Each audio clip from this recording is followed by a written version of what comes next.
महाभारत युद्ध समाप्त होने के बाद कुरुवंश लगभग नष्ट हो चुका था। उस समय वीर अभिमन्यु की पत्नी उत्तरा गर्भवती थी।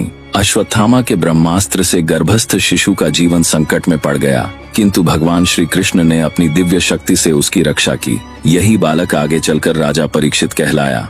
एक बार राजा परीक्षित जंगल में आखेट करने गए। उसी दौरान उन्होंने जंगल में कलयुग को देखा। परीक्षित ने कलयुग को तुरंत भूलोक छोड़ जाने का आदेश दिया, जिस पर कलयुग राजा के पैरों में गिर पड़ा और दया की भीख मांगने लगा।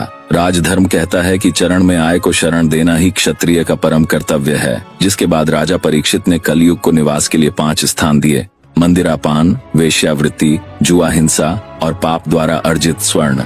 राजा परीक्षित ने इस समय स्वर्ण मुकुट धारण कर रखा था, जो उन्हें अपने पूर्वजों से विरासत में मिला था। यह स्वर्ण पाप कर्मों में लिप्त था। इसी बात का फायदा उठाकर कलयुग मुकुट में प्रवेश कर राजा के सर पर सवार हो गया। जंगल में आखेट करते राजा परीक्षित को प्यास लगी। उन्हें जंगल में एक कुटिया दिखाई दी। वहाँ ऋषि शमीक तपस्या में लीन बैठे थे। जब राजा ने अंदर प्रवेश किया तो देखा ऋषि ने कोई प्रत्युत्तर नहीं दिया। जिसके बाद कलयुग के प्रभाव से क्रोध में आकर राजा परीक्षित ने ऋषि के गले में मृत सर्प डाल दिया और अपने महल लौट आए। उन्होंने जैसे ही आराम करने के लिए अपना मुकुट उतारा, उन्हें ज्ञात हुआ उनके हाथों से बहुत बड़ा अनर्थ हो गया है।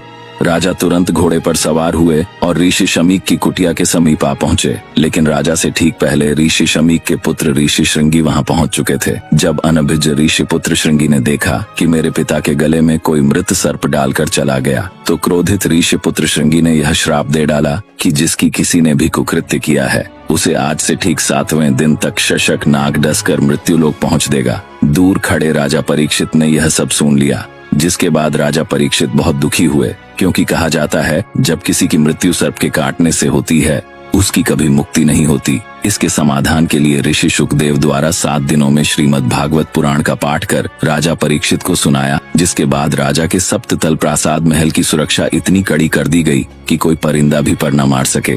लेकिन फिर भी ठीक 7वें दिन तक्षक नाग किसी तरह महल में प्रवेश कर गया और राजा परीक्षित को डस लिया। जब राजा परीक्षित के पुत्र जन्मेजय को ज्ञात हुआ कि उसके पिता की मृत्यु तक्षक के डसने से हुआ है, तब जन्मेजय ने सांपों का अस्तित्व मिटाने की प्रतिज्ञा ली और सर्प दमन यज्ञ प्रारंभ कर डाला। जिसके कारण भूलोक के समस्त सर्प यज्ञ की अग्नि में आकर भस्मीभूत होने लगे। जिसके बाद नागों ने जाकर माता मनसा देवी से रक्षा की गुहार लगाई। तब माता ने अपने पुत्र आस्तिक को यज्ञ रुकवाने के लिए भेजा। अग्नि में सर्पों की आहुति दी जा रही थी। तब माता मनसा देवी के पुत्र आस्तिक के सत प्रयत्नों से नागों के प्राणों की रक्षा की गई। समय बीता गया और एक दिन जन्मेजय की भी प्राकृतिक कारण मृत्यु हो गई। लेकिन जब जन्मेजय की मृत्यु हुई, तब बदला लेने के लिए नागों ने जन्मेजय की आत्मा को पाताल लोक में बंदी बना लिया।